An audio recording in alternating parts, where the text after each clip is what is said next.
जनगण मन अधिनायक जय हे भारत भाग्य विधाता।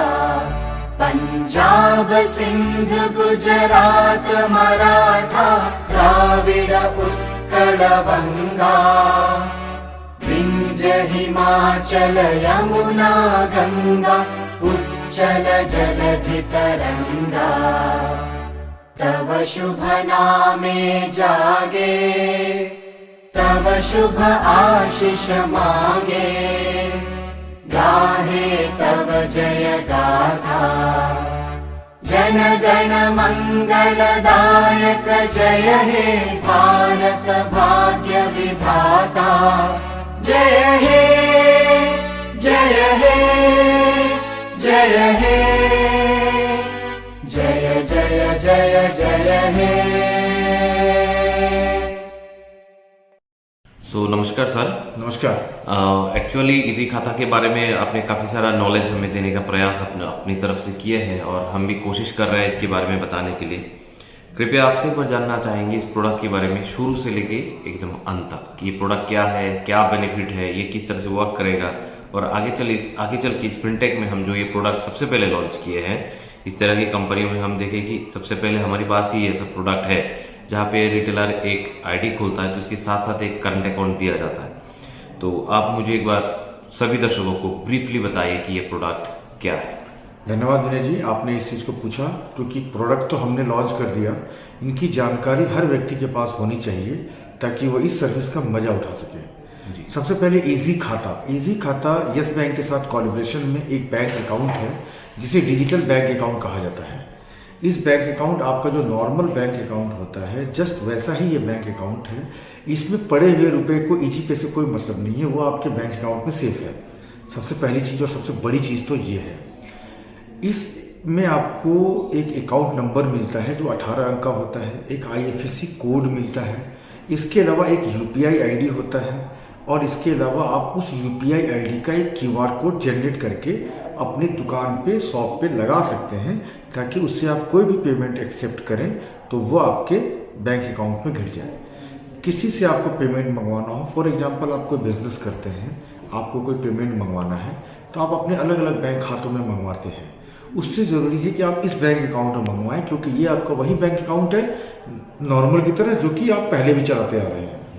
इसमें आप पैसे मंगवाएं, किसी को UPI ID से पैसे मंगवाना है वो इसी पे मंगवाएं, QR कोड से पेमेंट जो आप अपने ग्राहकों से लेते हैं वो इसी पे ले। ये सारे रुपए आपके इस अकाउंट में बैलेंस में आ जाएंगे और इसी अकाउंट से आप किसी को स्कैन एंड पे जो कि IMPS का एक रूप होता है उसके द्वारा भी आप ट्रांजेक्शन करके वो पैसे को किसी को भेज सकते हैं। 10,000 रुपये की सीमा है अधिकतम एक ट्रांजेक्शन की और कई बार आप ट्रांजेक्शन कर सकते हैं, वो आप पे डिपेंड करता है, उस पर कोई भी लिमिट नहीं है। और उस 10,000 का जो चार्ज है मात्र 5 रुपये 90 पैसा है क्योंकि IMPS का बैंक भी चार्ज 5 रुपया लेती है प्लस GST लेती है। इसके अलावा अभी रिसेंटली हम लोग कुछ दिनों में इसमें NEFT RTGS का भी ऑप्शन देंगे ताकि आपको अपने अकाउंट में पड़े हुए 5 लाख 10 लाख रुपए भी यदि कोई रखते हैं या 2 लाख 4 लाख तो वो IMPS ये NEFT और RTGS के द्वारा किसी को भेज सकते हैं इमीडिएट बेस पे। वो आपके उसी बैंक अकाउंट से होगा और उसका चार्ज वही होगा जो नॉर्मल बैंक अकाउंट लेता है, 15 रुपया प्लस GST और RTGS का 25 रुपया प्लस GST। मतलब जो लिमिटेड अमाउंट होते हैं। हाँ। RTGS में जैसे 2 लाख एक लिमिटेशन रखा है। हाँ, 2 लाख RTGS 2 लाख से ऊपर होता है। हाँ। तो 2 लाख में लगता है 25 रुपया जी। जो भी बैंक का वो हमारे से कोई मतलब नहीं है, वो बैंक का जो नॉर्मल जो चार्ज होता है वो चार्ज जो अप्लीकेबल है वो चार्ज इस पे लगेगा। तो एक normal account normal current account की तरह ही बिहेव ये वाला अकाउंट भी सबके लिए करेगा। दूसरा चीज़ क्या है कि इसमें एक डेबिट कार्ड की फैसिलिटी है जिसे हम पहले वॉलेट कार्ड के नाम से जानते थे, हमने इसी के साथ इनबिल्ड किया है उसे। इस डेबिट कार्ड जो आपके अकाउंट से ही लिंक है, सबसे बड़ी फैसिलिटी क्या है इसमें, आपको ATM किसी भी ATM से विड्रॉल कर सकते हैं। हाँ, लेकिन आपका यस बैंक का यदि ATM से कहीं विड्रॉल करते हैं तो उसमें आपको कोई चार्जेस नहीं देंगे, आपके लगेंगे जो MDR चार्ज रखते हैं ना, तो ATM से विड्रॉल करने में आपके खाते से 5 ट्रांजेक्शन फ्री का जो होता है जी। तो यदि आप यस बैंक के ATM से करेंगे तो वो 5 ट्रांजेक्शन फ्री अप्लीकेबल होगा और अदर किसी ATM से करेंगे तो जो बैंक चार्ज करती है वो चार्ज लगेगा जैसे आपके दूसरे खातों में भी लगता है। तो मान लीजिए मैंने आज दिन भर 1 लाख रुपए का काम किया है और उस पैसे को मैं इस अकाउंट में ट्रांसफर कर सकता हूँ? हाँ, मैं अभी उसी पूरा डिटेल आपको और भी बता देता हूँ। Okay. तो अब क्या हुआ कि आप वहाँ से एटीएम से भी निकाल सकते हैं। उस एटीएम कार्ड से आप ऑनलाइन शॉपिंग कर सकते हैं, किसी की दुकान पर गए तो कार्ड स्वाइप भी कर सकते हैं। जैसे आप नॉर्मल बैंक अकाउंट के डेबिट कार्ड को यूज़ करते हैं उसी तरीके से नॉर्मल आप इसको यूज कर सकते हैं, कुछ भी डिफरेंट नहीं है।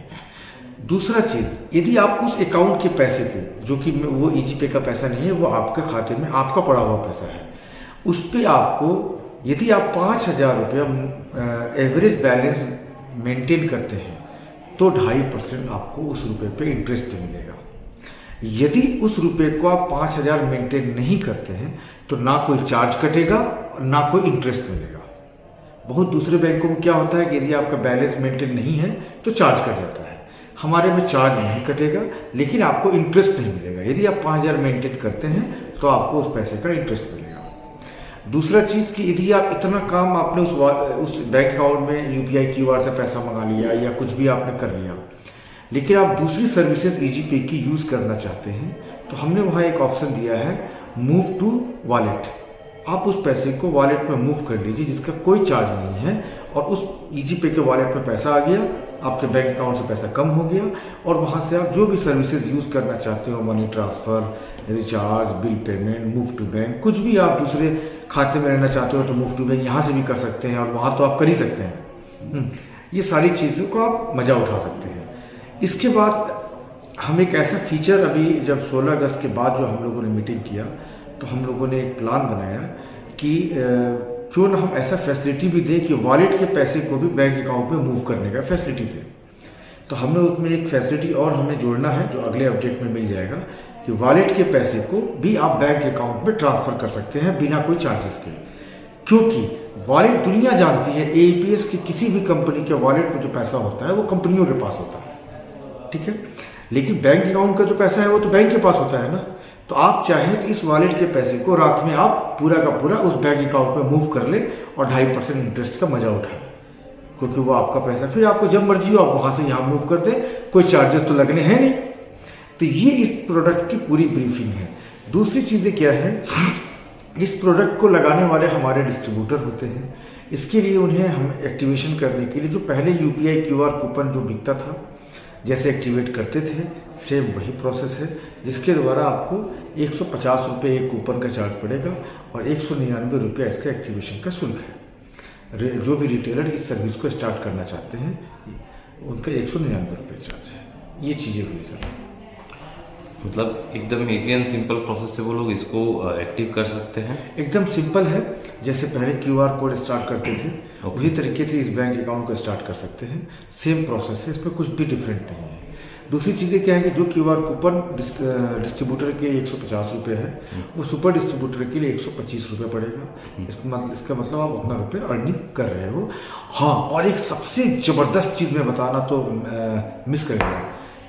जैसा कि आप सभी लोग जानते हैं ईजी पे अपने जितनी भी कमीशन हमें जिस सर्विस को हम लाते हैं जो कमीशन हमें मिलता है हम अपनी कमीशन का 90% आपके बीच में शेयर करते हैं, क्योंकि हमारे बीच में कोई एम्प्लॉय होता नहीं है, क्योंकि हमारे लिए तो आप ही सब कुछ हैं। तो हम 90% जो शेयर करते हैं, इसका मतलब यदि किसी में हमें 10 रुपये का फ़ायदा है तो 9 रुपये में हम अपने रिटेलर, डिस्ट्रीब्यूटर, मास्टर डिस्ट्रीब्यूटर और डिस्ट्रिक्ट फ्रेंचाइजी को देते हैं। तो कोई एम्प्लॉय का तो रोल है नहीं हमारे में, इसीलिए हम आपको ज़्यादा से ज़्यादा हर कमीशन देते हैं।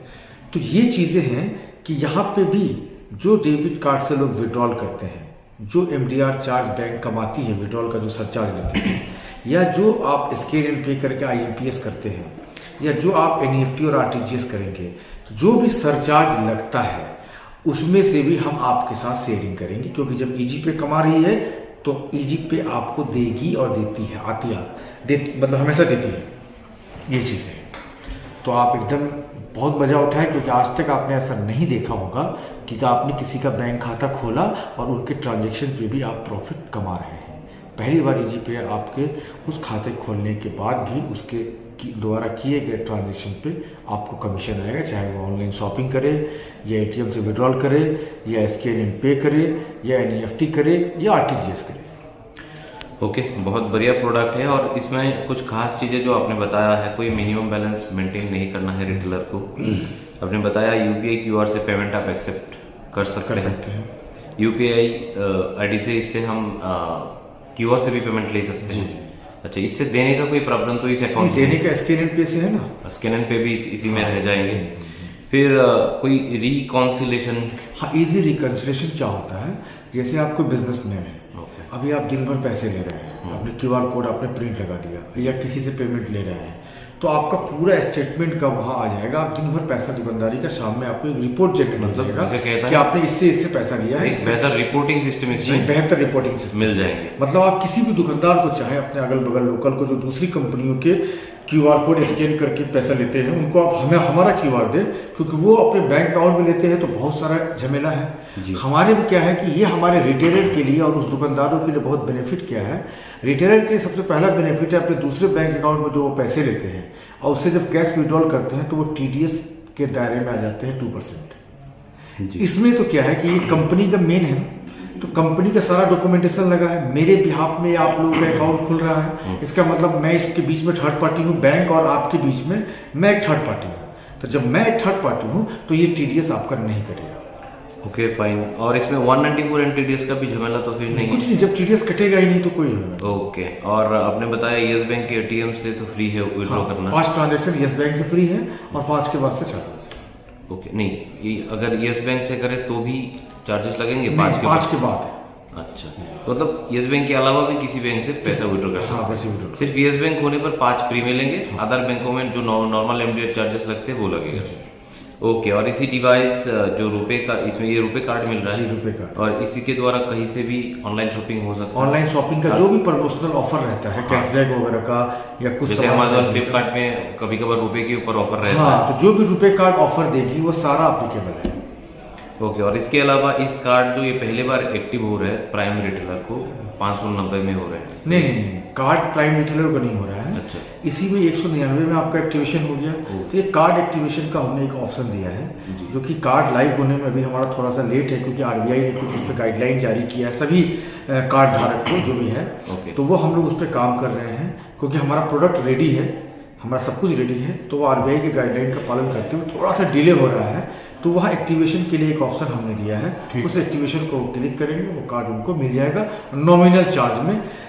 डिजिटल कार्ड तो वह ऑलरेडी शो हो जाएगा, और फिजिकल कार्ड यदि जिनको लेना है तो नॉर्मल चार्ज में हम उनको, मतलब डिजिटल कार्ड पहले मिल जाएगा? हाँ, पहले मिल। उसी से तो बाकी सारा काम कर सकते हैं? सिर्फ एटीएम से कैश नहीं विड्रॉ कर सकते, बाकी सारा काम यहाँ पे वो लोग कर सकते हैं। अच्छा, जो भी चार्ज है 199 इसकी एक्टिवेशन चार्ज होगा? हाँ, उसकी अलग से वो डेबिट कार्ड का जो नॉर्मल प्रिंटिंग कॉस्ट अलग है हमारे। हाँ, इस अकाउंट के लिए कोई अलग से कोई ईयरली चार्ज है कि ये नहीं? कुछ भी कोई एक्स्ट्रा चार्ज नहीं है। तो अच्छा, मतलब कोई जैसे कि बैंक लेती है SMS चार्ज, ये चार्ज, नॉन मेंटेन चार्ज, कुछ भी चार्ज, हमारे में कोई ऐसा चार्ज नहीं। ओके, बहुत बहुत धन्यवाद, आपने इस प्रोडक्ट की सारे डिटेल्स हमें बता दिया, और आशा करता हूँ दर्शक भी